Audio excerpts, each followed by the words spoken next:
sound. Snap is the happiest sound I've found. You may clap, rap, tap, slap, but snap makes the world go round. Snap, crackle, Rice Krispies. I say it's crackle, the crispy sound. You gotta have crackle or the clock's not wound. Geese cackle, feathers tickle, belts buckle, beats pickle, but crackle makes the world go round. Snap, crackle, Rice Krispies. I insist that Pop's the sound. The best is missed unless Pop's around. You can't stop hopping when the cereal's poppin'. Pop makes the world go round. Snap, crackle, Rice Krispies.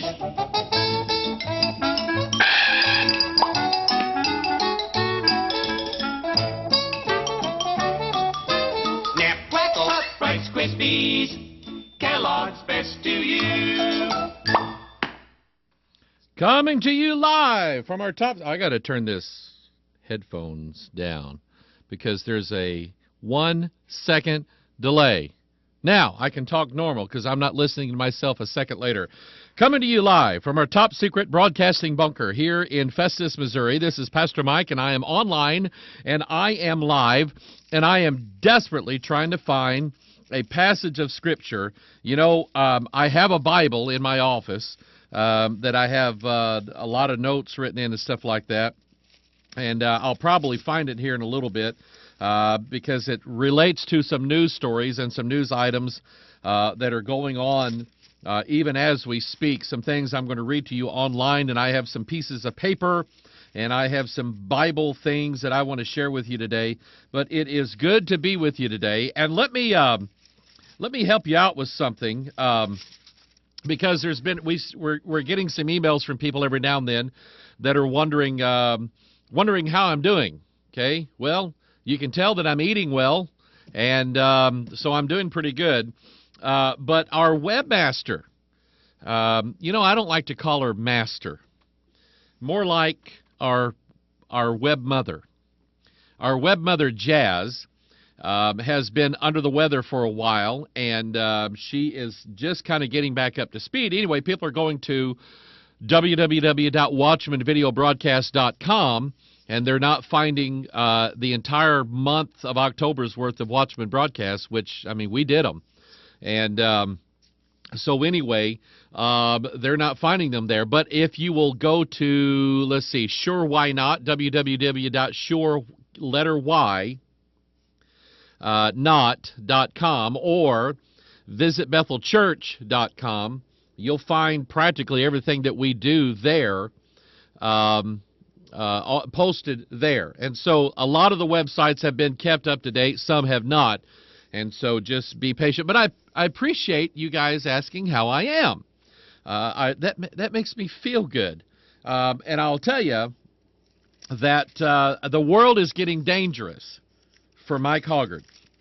It is getting very, very deadly and very dangerous for me. And, oh, wait. You know what? I think I just found it. No, didn't find the verse. Anyway, I'm trying to look for this verse, and I can't find it anywhere. But the world is getting very deadly for me, very dangerous. And it has me worried. Dangerous in that just taking off my jacket or putting my jacket back on, getting up out of my chair or sitting down in my chair, getting in and out of the car is becoming quite a nightmare for me. So what are you talking about? When it gets into this time of year, the air in Missouri gets incredibly dry. And when the air is dry, every time your body does something, like put on a jacket, okay? I have my jacket sitting over there in the corner because the temperature inside of our top secret broadcasting compound about 30 minutes ago was about 45 degrees. But now I have a heater on, and I'm probably going to have to turn around and turn this thing off here in a little bit. But anyway, when you do things like put your jacket on, or you sit down in a chair, or you're wearing a certain kind of shoes, and you scuff your feet across carpet, or you get in and out of your vehicle, what happens is that your body is collecting electrons. It's collecting them from the floor, from your jacket, from the car, from just about anything. Take a balloon and rub it on your head. Put your sweater on real fast. Your body is collecting electrons. Now, if you walk, scoot your feet across carpet. We used to do this when we was kids all the time here at Bethel Church. We used to scrape those nice church shoes across the carpet and then walk up to kids and go bam like that. When we had a Christian school here, this was one of my favorite things to do. Is that I knew that every time that I rolled my chair out from my desk and I stood up, I knew that my body was going to be full of electrons. And I would catch some kid off guard, and I would walk behind them, and I would walk over to them, and I would just tap the top of their ear like that. Wow! Okay? I used to think it was funny. But static electricity is not my best friend anymore. I don't like static electricity. If you are around me, especially this time of year, you will see me going from place to place in this building using the back of my hand to touch. I don't know if you know anything about how they make the inside of a house, but I did this for years and I know what it is. On the corners of your house, not the end corners, but the sticky out corners, is a piece of metal, okay? And it's called a corner bead, metal corner bead. That's what makes the square corners of your house. And you will catch me taking the back of my hand every time I walk by one, and I'll just tap one of those. And what I'm doing is I'm, in a very pain-free, controlled way, discharging these electrons out of my body. It's called static electricity. Now, coming from someone who has been electrocuted, and I've given this testimony before, and some don't know it. Some never knew it. But back in, I think it was 2006, on April 1st, 2006, I was doing some work under my house, which is just had a dirt ground underneath my house. The electrical line between the pole and going into my house had ruptured and I was literally on my hands and knees on a bed of electricity and didn't know it. And when this shoulder, which is the one I had operated on last winter, when this shoulder made contact, I still have a scar right here. When it made contact with the house, I closed the circuit, and I became part of the electrical system of our house. And it went on for over a minute, somewhere around there. I don't know. I was fully awake. I was conscious. I knew what was happening. I couldn't hear anything but just a buzz. When I'm listening to AM radio, and there's always, on my way home every day, I have to drive under some very, very powerful electrical lines, and I'm listening to AM radio. You hear that, on your radio. That's what my ear was hearing. And I couldn't move. I was not in any pain. It's just that I couldn't move. I was paralyzed. And I couldn't see anything except like a tie-dye image in my eyes. You ever seen a tie-dye T-shirt? That's what I was seeing in my eyes. And I was that way for about a half a minute. And after about a half a minute, I realized that I wasn't breathing. And I was trying to do something to make it. This is such a beautiful picture of salvation.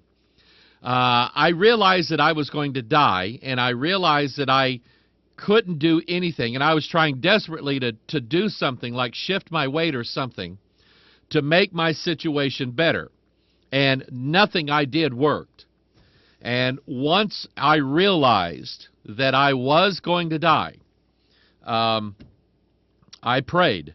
I didn't say, "Hail Mary, full of grace." I didn't say anything like that. I didn't enunciate a prayer. I didn't use my lips, my throat, my voice, nothing. what I did was I prayed here. And I said, God, have mercy on me. I knew I was going to go and stand before the throne of God. That is a sobering thought. I don't care how long you've been a Christian. And so anyway, I prayed and waited to die. And all of this, I'm not breathing or anything like that.